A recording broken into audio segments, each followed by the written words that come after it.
Barack Obama to welcome Donald Trump to White House. U.S. President Barack Obama is set to meet his successor Donald Trump in the Oval Office for talks aimed at ensuring a smooth transition of power. Mr. Trump will become the 45th U.S. president after securing a surprise victory over Hillary Clinton.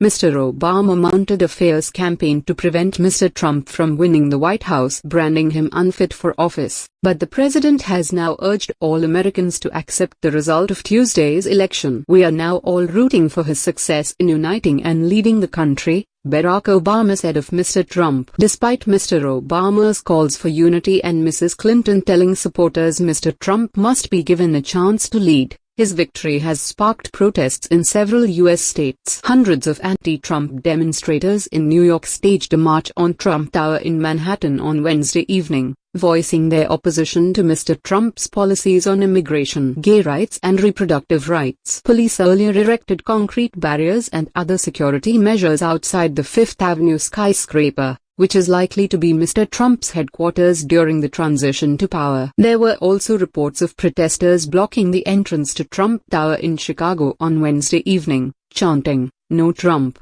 no KKK, no fascists USA and not my president." American flags were burnt at some protests, and in Portland, Oregon, demonstrators temporarily closed an interstate highway. In his victory speech in the early hours of Wednesday, Mr. Trump vowed to bind the wounds of division after the acrimonious election contest, and to be president for all Americans. White House spokesman Josh Earnest has insisted Mr. Obama will be sincere about ensuring a smooth handover when he meets Mr. Trump, although he added, "I'm not saying it's going to be an easy meeting." The president-elect will be accompanied to the White House on Thursday morning by his wife, Melania, who will have a meeting with First Lady Michelle Obama in the White House residence. Mr. Obama, who congratulated his successor in a phone call in the early hours of Wednesday, said it was no secret that he and Mr. Trump had pretty significant differences. But he added that we all want what's best for this country, and he was heartened by what he heard in Mr. Trump's remarks the night before. Mr. Trump's transition team for the 10-week period until inauguration will be led by Chris Christie,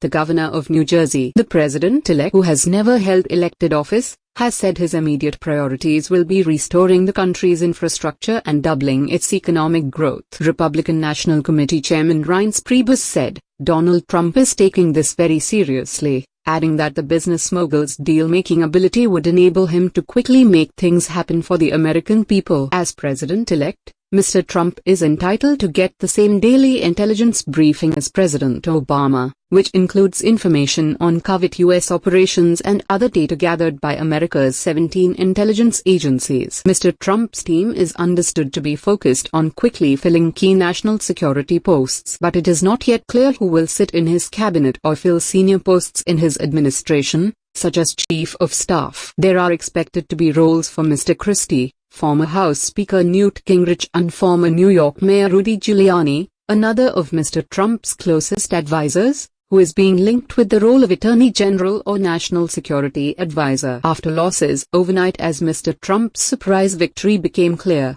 financial markets rebounded as a feared meltdown failed to materialize.